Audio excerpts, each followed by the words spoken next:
Estou aqui com o Ricardo Melo, meu contemporâneo de Belo Horizonte. Nossa, namastê, que honra em Obrigado. te receber aqui em Orlando. E a gente tem algumas perguntas para você. Tá bom. Como você começou a sua trajetória no Espiritismo? Eu tinha 11 anos, 10 para 11 anos, quando meu pai foi transferido. A gente morava em Lauro de Freitas, que hoje é um município independente, mas na época era distrito de Salvador. E aí a gente foi mudar para o interior de São Paulo, por causa do trabalho do meu pai. Então eu fui arrumar as coisas dentro de casa e descobri que ele tinha livro dos Espíritos, Evangelho, livro dos Médiuns, só que ele nunca tinha falado nada. E esse foi o meu primeiro contato com o espiritismo. Então eu comecei a ler os livros, tinha uma sensação de que lembrava de tudo, e para mim eu era um menino de 11 anos apenas, né? Mas aquilo começou a alimentar minha alma. A gente mudou para São Paulo, já tinha 12, e aí fiz de tudo até meu pai me levar numa casa espírita a primeira vez, no Amor a Jesus. Então esse foi o início de todo o processo.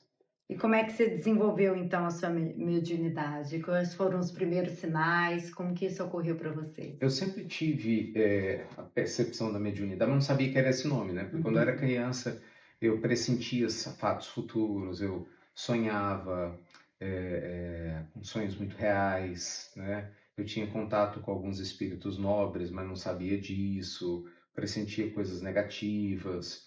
E o tempo foi passando. Quando eu tive esse contato com 11, 12 anos com esses livros, eu li o livro dos médiuns pela primeira vez Uhum.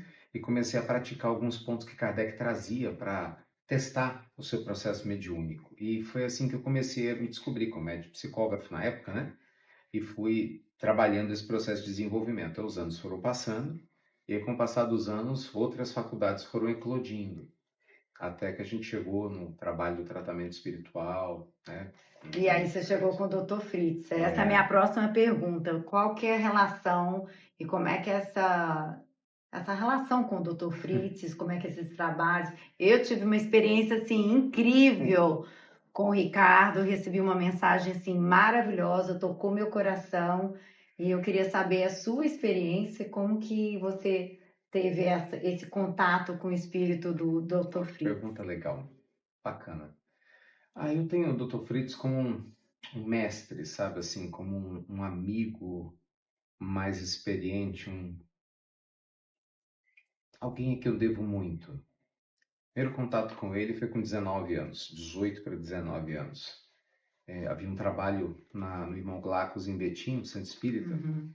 que estava começando e aleatoriamente eu fui lá, participava de uma AME local da Aliança Municipal Espírita e fui divulgar um seminário que ia acontecer.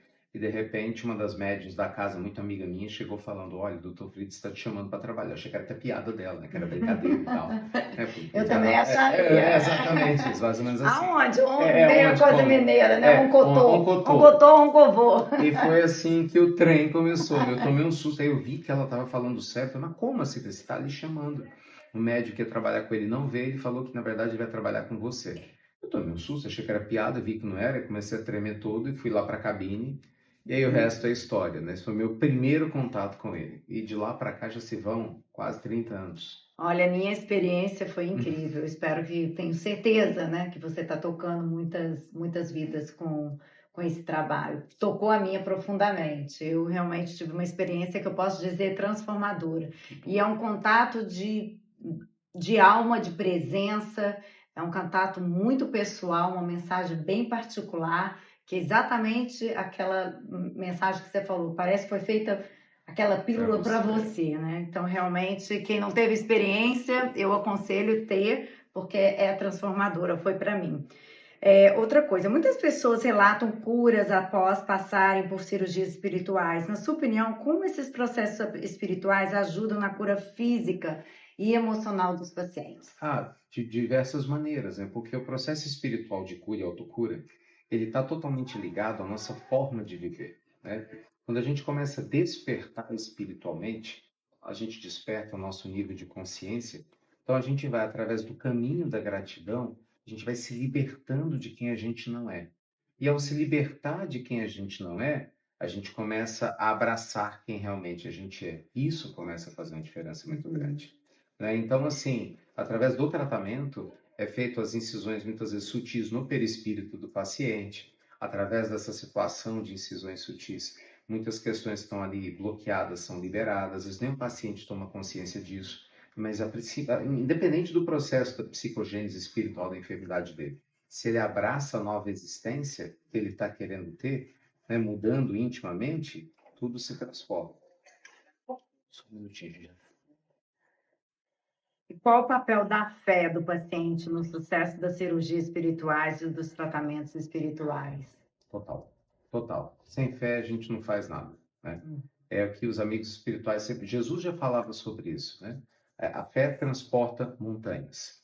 Então, se a gente não tiver fé, a gente não consegue fazer absolutamente nada. Então, sem fé, nada ocorre. É a fé que potencializa a nossa capacidade espiritual, é a fé que expande a nossa energia, é a fé que nos conecta com o mundo maior.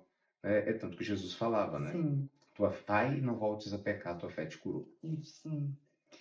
E qual a mensagem de esperança e otimismo você gostaria de deixar para os frequentadores do nosso centro, especialmente para aqueles que estão passando por dificuldades e desafios em suas vidas? Que não desistam jamais. Sabe, que acreditem sempre na bênção do dia seguinte. Que não importa as dores que a gente viveu ontem, Deus nos deu a bênção do dia seguinte. Adorei essa bênção do dia seguinte. Nós temos uma convidada aqui especial. Vem cá dar um beijinho com a gente, parecer um pouquinho. Já é você mesma. Dá um alô aqui. Oi. Nossa convidada especial. Isadora. E agradeço a família do Ricardo e ao Ricardo, a todos que têm tanta paciência, né? Em emprestar um pouquinho dele pra gente. Gente, muito obrigada. Muita luz a vocês Muita todos. luz. Obrigado por tudo. Namastê. Namastê.